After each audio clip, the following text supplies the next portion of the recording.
It's 2017 and Old Time Radio DVD is still here. Check out our new customer ownership program and the lowest prices ever. Just go to oldtimeradiodvd.com for full information about this wonderful program. Don't forget our new program, 123 Ready TV. Folks, this is really a great app for Android and Windows phones, computers, and tablets, and it's only $19.99. In the near future, we will be adding a new component to it, Old Time Radio. It's a great product for 2017. Visit oldtimeradiodvd.com today. Place your order. You'll be glad you did.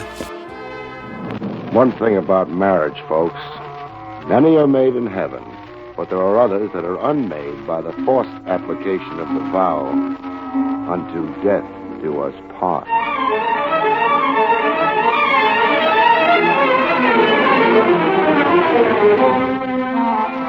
The National Broadcasting Company presents William Gargan in another transcribed drama of mystery and adventure with America's #1 detective, Barry Craig, confidential investigator.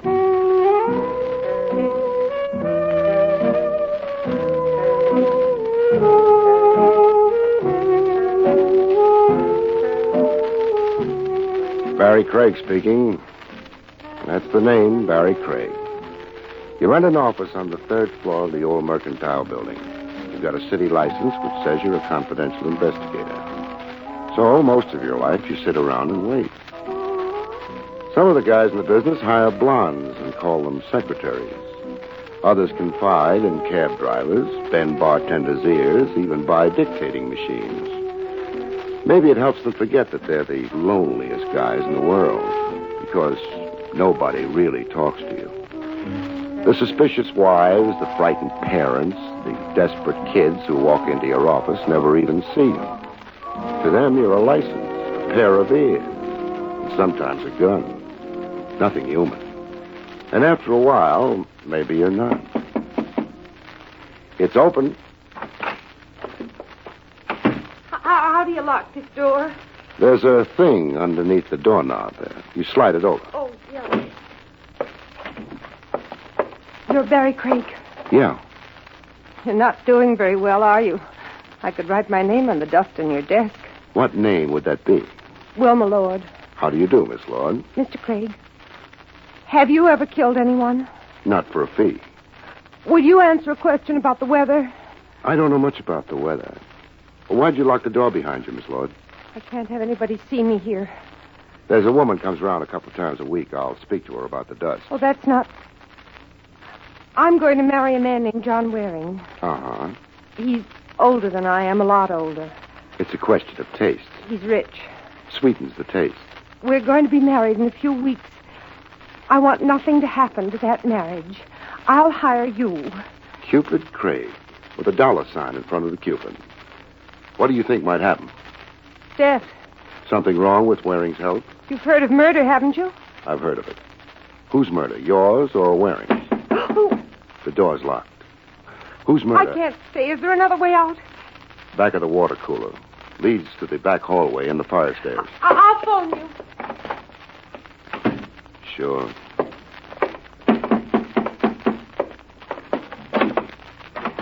Yeah? Get out of my way. That gun a little heavy for you? I said... Okay. Well? The dame. Where's the dame? You don't look too good. Where is she? Got a name for her? The dame walked in here. I seen her. And now you want to take another look? When I give her back a knife. Knife?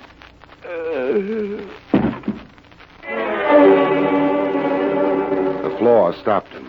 I kicked the door shut behind him. The knife he'd mentioned was angling out between his shoulder blades.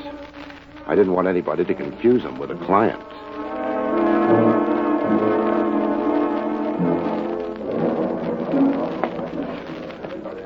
The homicide squad arrived and went to work. I don't like watching the boys. They're too smooth. I start thinking of all the stiffs they practiced on. I shut my eyes. Are we boring you, Craig? Lieutenant Rogers, I've seen it all before. Too bad. If only we could work out an entirely new approach. Then perhaps you'd watch us, hmm? Stop being so tough, Trav. Everybody's forgiven you for having gone to college. Thanks. You're welcome. Craig, the story's no good. It's the only one I've got on hand. I'll tell you why it's no good. The punk there with the knife in his back was on the Harry Otis payroll. Oh? Wilma Lord is on the Otis payroll. Must be a large payroll. Among his varied and largely illegal activities, Otis also runs a supper club over on the east side. The Gilded Lily. Mm-hmm. You can have Wilma Lord for supper there 6 nights a week and twice on Sundays. It's too early for supper. The last couple of months, Otis has been very busy. Covering up. The Crime Commission? The Crime Commission. Mr. Otis is a very large target for them. He's been doing his best to shrink recently. Wilma Lord could have come to you because she planned to concertize with the commission and wanted protection. Why me? You're big. You're good-natured. And, well... I'm stupid? No. But you like to believe people when they give you a chance to. What about the Waring angle? Did she pick him out of the phone book? There is no Waring angle. John Waring happens to be a distinguished philanthropist. That means a guy with so much money he can give some of it away. Thanks for the translation. I still believe Wilma Lord's story. Why? Because she's young, beautiful? Because she looked you straight in the eye when she told you all? No, Trav. Because she was nasty.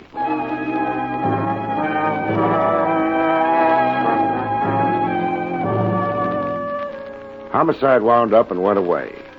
One nice thing about it, after they were through, the office no longer needed dusting. The clock in the church tower across the street made noises. So, after a while, did my stomach. But I was waiting for a phone call. Maybe the cops would get Wilma Lord before she could reach a phone. Maybe Wilma Lord had no intention of phoning me. I've been a sucker before. I prefer it to being a wise guy. So I listened to the bells, ignored my stomach, and was rewarded. Hello? Mr. Craig? Yeah, Late, I thought you might have gone home. I'm still here. You're alone? Yeah, I've got to see you. That is, if after what happened you want to. I want to. I always believe a client. I didn't know you'd taken the case. Where do we meet? Well, not here at my apartment. It's too dangerous. Wait a minute. Would there be a couple of cops sitting on your lap by any chance? No. Why not? They've got an alarm out for you. Well, the apartment isn't in my name. Look, let's make it the park, the 67th Street entrance, in an hour. The park in an hour. Oh, Miss Lord. Yes. Don't bring a friend.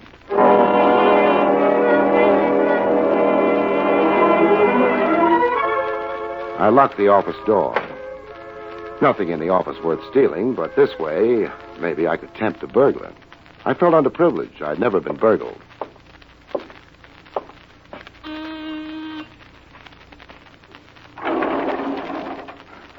Hi, Mr. Craig. Never mind the glad greetings, Jake. Terrible tragedy you had, Mr. Craig. That's what I meant. Stop licking your chops and let's ride downstairs, huh? Terrible tragedy. Lieutenant Rogers says he didn't bleed much. You take the lieutenant's word for it. By the way, Jake, did the corpse come up in the elevator? Lieutenant asked me that. A coincidence. Did he? Yeah. Come up in the elevator. Didn't have that knife in his back at the time, though. Maybe the elevator was too crowded. Oh, I hadn't thought of that. How about the girl? She come up the same trip? Lieutenant asked me that, too. Whatever made you give up that farm in Vermont, Jake? Got tired of watching the Four Seasons. What I told the lieutenant was maybe she did come up in the elevator, but I didn't see her. Uh-huh. How about opening the door? And if she was young and pretty, like the lieutenant said, why, I'd have spotted her. Sure, after all your experience with the Four Seasons. Jake, how about... Oh, I keep forgetting. Mr. Craig, Yeah? in case anybody stops around and asks for you, what'll I tell them? Tell them I'm out checking a season. Good night, Jake.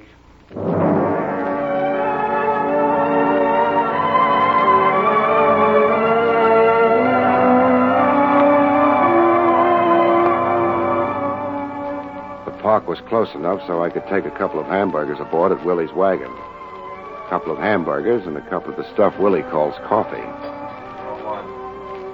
Willie keeps his coffee urn shined. I was facing it. What I saw in the urn looked like what you see in the distorting mirrors in the Coney Island Funhouse, except not so funny. Willie! You got a complaint? Take it up with the mayor. Take a look over my left shoulder, Willie. Oh, it's gorgeous. You want I should pin a gardenia on it? Somebody looking into the wagon had his face plastered against the window. I don't want to turn and tip him off. Huh? You hitting the pipe again? No face? I bet you inhaled, too. Oh, forget it, Willie. You must have ducked. Here. Take that up with the Bureau of Internal Revenue. Boy, you throwing dough around. What's the matter? You had a horse in the 5th? No. I had a corpse in the 3rd.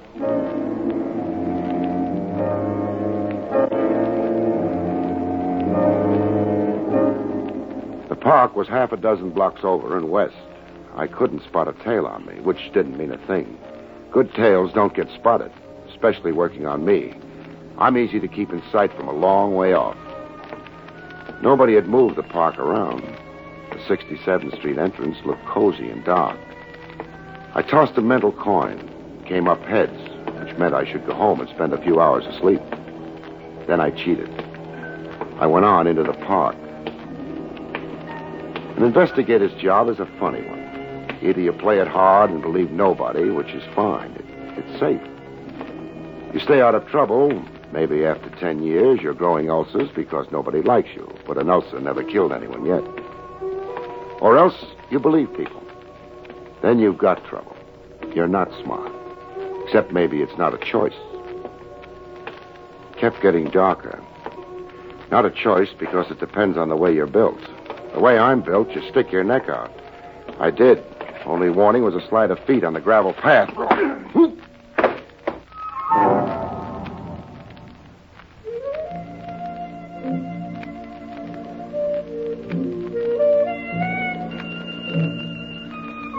If you hit on the head hard enough, you get knocked out.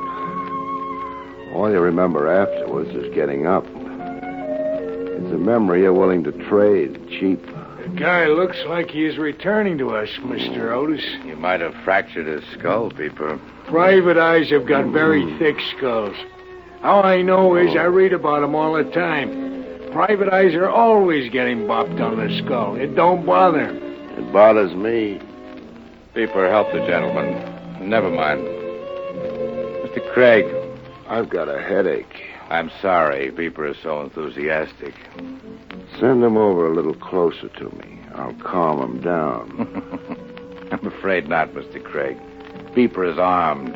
He was acting on instructions from me. Was he supposed to bring me in alive? I'm not that funny. How did he find me in the park? He trailed you there from your office. Uh-huh. It's rather a cold, unpleasant night, Mr. Craig. You often walk in the park. I managed to get there from time to time. You wouldn't have been meeting anyone there? I could use a couple of aspirins. Beeper was perhaps a little impatient. How was I supposed to know he had an appointment? Beeper. I beg your pardon, Mr. Otis. Well, Craig?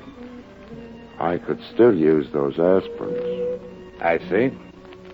Well, perhaps it isn't very important. What's more to the point, Mr. Craig, you had a visitor this afternoon. I had lots of visitors, most of them in uniform. I'm referring to the gentleman who preceded the police. The gentleman whose untimely death was responsible for the visit. You didn't happen to kill him by any chance? The cops didn't think so. They might be prejudiced. Also, you may have pleaded self-defense. Otis, you know better than that. A man like you has pipelines to the department. Very well. A question, then. What was the gentleman... You mean the punk with the knife in his back? ...doing in your office? He was dying there. Hey, I'm hearing music. Ringing in my ears? A rather good little orchestra. They'd be insulted by your description. Don't tell them about it. This wouldn't happen to be the Gilded Lily, would it? You know the place? Sure. Some of my best friends have had supper in it. What was Jimmy doing in your office? A punk? He might have been looking for a confidential investigator. Oh? For what purpose? To help him find his lost innocence, maybe. Beeper. I'm not joking. What job was he doing for you? What makes you think he was doing anything at all for me? He was on your payroll? Indeed. The cops told me. They're blabbermouths. Pity about the civil service. Things would be so much easier otherwise. You could buy more for less, huh? You're not going to tell me why Jimmy came into your office? I didn't say that. I'll tell you why. He was looking for the owner of the knife in his back. Oh? He never got around to telling me who it was. Would you like some information? Very much. At what price? We'll discuss that later. The information goes like this. Your boy came up in the elevator. He didn't have the knife in him then. He did have when he got to my office. So... Someone presented him with a knife someplace between the elevator on your floor and your office. Yeah. One thing more. It wasn't right outside the office door. Oh? He got it near the elevator. He went down. There were a couple of bloodstains on the hall floor indicating that. He went down, stayed down for a while, pulled himself to his feet, and made it to me. Why? You didn't like my previous suggestion? No. Craig, whom did Jimmy follow to your office? It'd be nice to know, wouldn't it? I mean, for me. Because you know, don't you? You mentioned something about a price for the information. What price? What do you think about matrimony? I've no time to discuss philosophy at the moment. Or philanthropy? Beeper. Yeah, Mr. Otis. Up until this moment, I've been considering Mr. Craig an honest, if somewhat stupid man. Now I'm not so sure. Yeah? Either of his honesty or of his stupidity. I can get you references on both counts. I would like to be sure, Beeper. I take him apart? Unless Mr. Craig would like to tell us another story. I'm out of stories. You're in trouble, however. Beeper, we want Mr. Craig to explain his remarks about matrimony and philanthropy. Yeah, hold it, Craig. I wouldn't mind plugging you in a leg, say. Give me an excuse. You gonna stand and take it nice? Okay. Take it. I hope the gun barrel don't scar you permanent. How about putting your arms behind your back, huh? It's gonna start getting painful soon. Thanks. Now, hey, who? Opportunity knocks. No, Otis. I've just inherited a gun. Beepers. You weren't expecting company. Mr. Otis, I've been knocked unconscious. I've been pistol whipped. Maybe I'm sore. I wasn't expecting company. Yeah, that's the reason people were startled. All right, open the door. Let's see who it is. Hello, Mr. Otis. The Marines. Hello, Trav. Hi, Craig. Mind if I come in? The office belongs to Otis. You're holding the gun. That belongs to Beeper. Beeper? He's lying down. Tired? He ran into a doorknob. Have a gun on him. Thanks. Who knows? Maybe he has a license for it. We'll see. Exactly what do you want here, Lieutenant? We've had the place staked out. Nobody we were interested in showed up. I got the report that a big man was carried in. Turns out it was Mr. Craig. That's how it turns out. The place staked out? Then you're looking for... If nobody minds, I'll get out. In a hurry, Barry? I'm late. For what? A date. Now, wait a minute. Way it looks, you were slugged and brought here. I guess it does look that way. You could prefer charges. It was all in fun. That welt across your face doesn't look funny. One of the reasons I'm in a hurry. What? I want to have the nasty little bruise kissed away.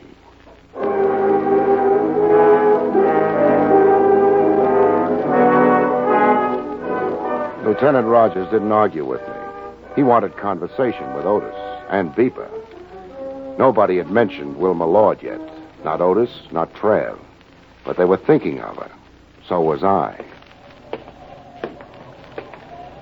I tried the park. A couple of hours had died since the appointment, but I had to make sure. I made sure. Maybe Wilma Lord had been waiting for me. Maybe not. Either way, she wasn't waiting anymore.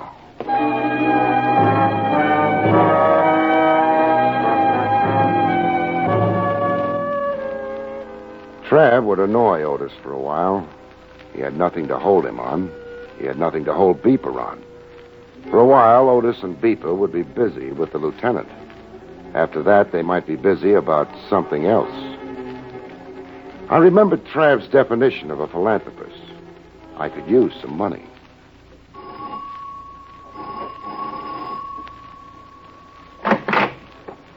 My name is Barry Craig. Yes, You're John Waring? I am. Mind if I come in? It's rather late. So late you sent the butler to bed, huh? That is hardly... Who did you say you were? Barry Craig. Should I know you? Yes, Why? because you're a philanthropist. Good night. I didn't finish. Because you're a philanthropist about to get married. Come in. Thanks. In here, if you please.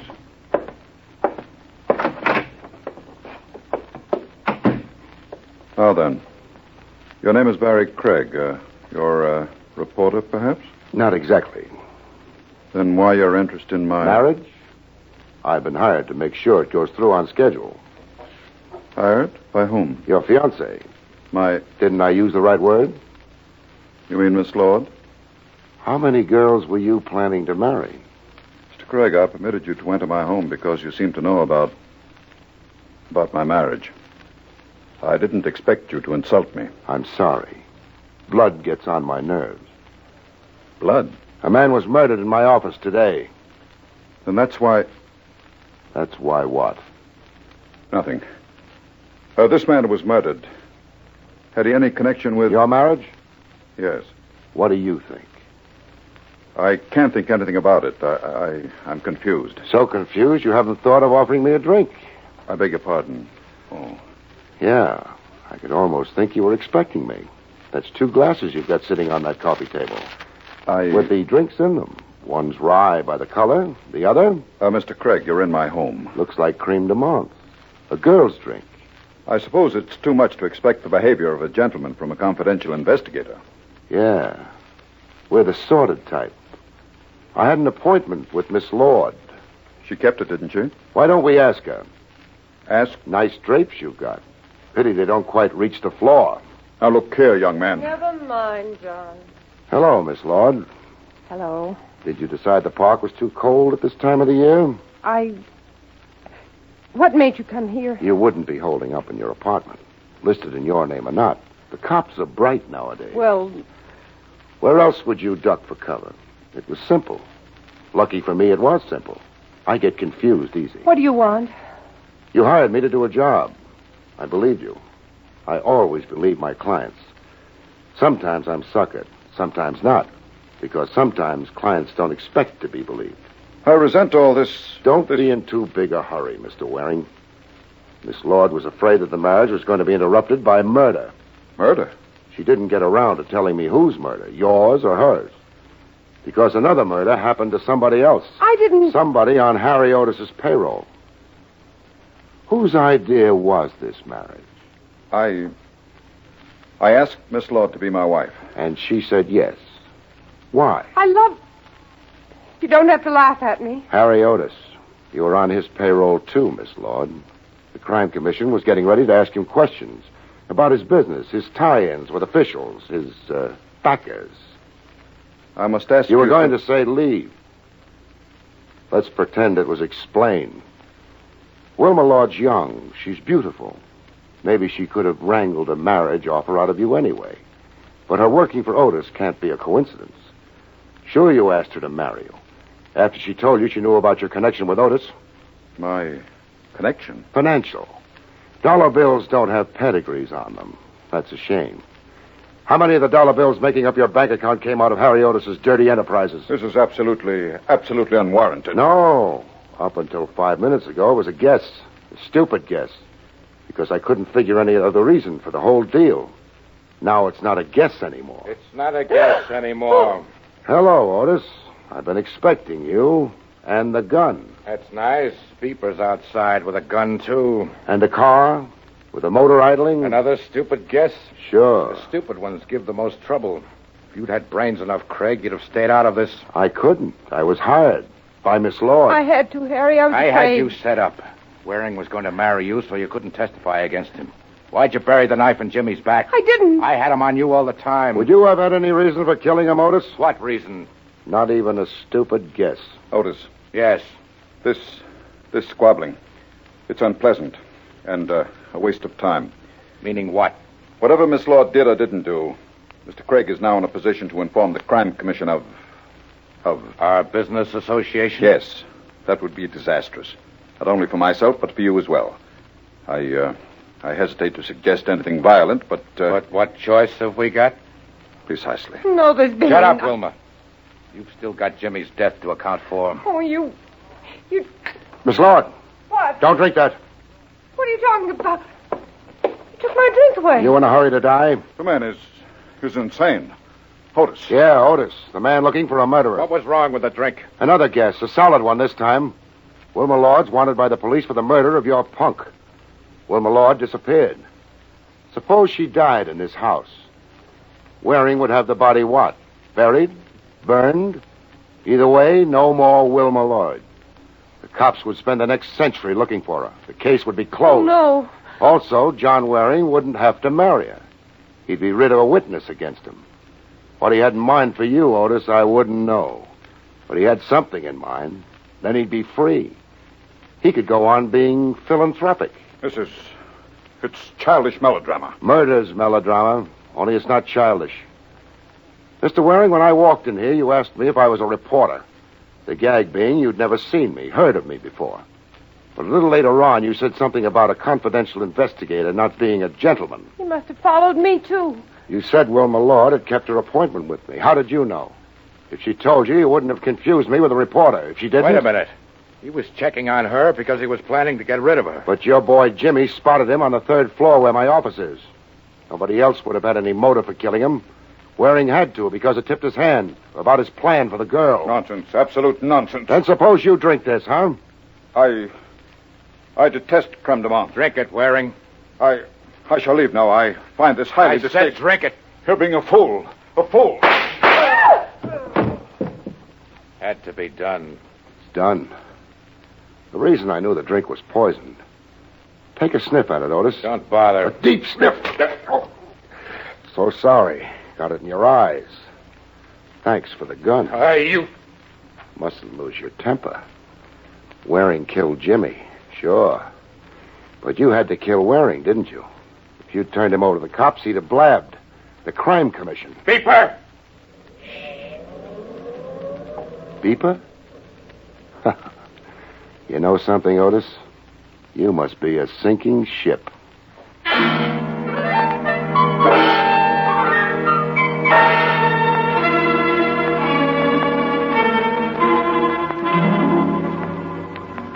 That was it. All wound up, I went home, I slept. The next day, I was back on the third floor, being lonely. How do you lock this door? There's a thing underneath the doorknob. Oh, you remembered. Somebody following you again? No. I just don't want to be interrupted. At what? Thanking you. I don't have any money. I'm not marrying a rich man anymore. But I don't think you'll mind. Oh. I always believe a client. Good night, folks. See you next week.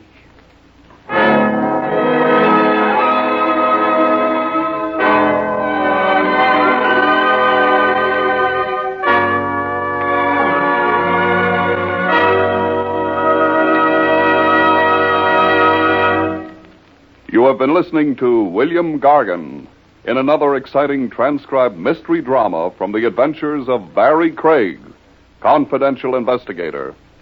Tonight's story, The Case of the Borrowed Knife, was written by Lou Vitez. Next week, it's an exciting story titled Dead on Arrival, about which Barry Craig has this to say.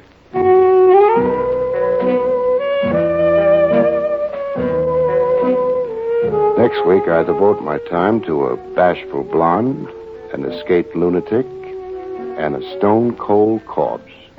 And, brother, is it murder? See you next week, folks.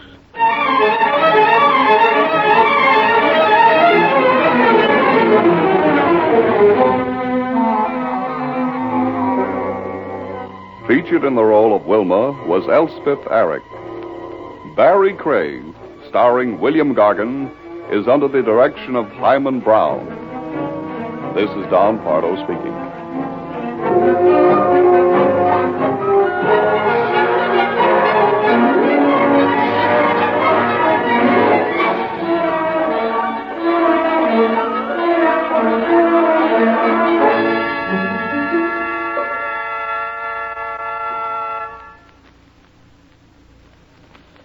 It's the Silver Jubilee on NBC. This Sunday night, be sure to hear The Big Show with a full 90 minutes of outstanding entertainment. This Sunday, The Big Show will present such stars as Sophie Tucker, Morton Downey, Ann Sheridan, Jerry Lester, and your glamorous, unpredictable hostess, Tallulah Bankhead. The Big Show brings you a sparkling program presenting drama, comedy, music, everything to provide you with the biggest show in radio. Yes, for people in the know, Sunday means The Big Show on NBC. Then later Sunday night, Theater Guild on the Air presents Age of Innocence by Edith Wharton, starring lovely Claudette Colbert and MacDonald Carey. Yes, there's 60 minutes of top-flight drama coming your way this Sunday as Theater Guild on the Air brings you Age of Innocence. And for photos as well as feature articles on your favorite NBC stars, be sure to buy the current NBC Silver Jubilee issue of Radio TV Mirror magazine. This Sunday, hear the best, hear The Big Show, and Theater Guild on the Air, both on this, your NBC station.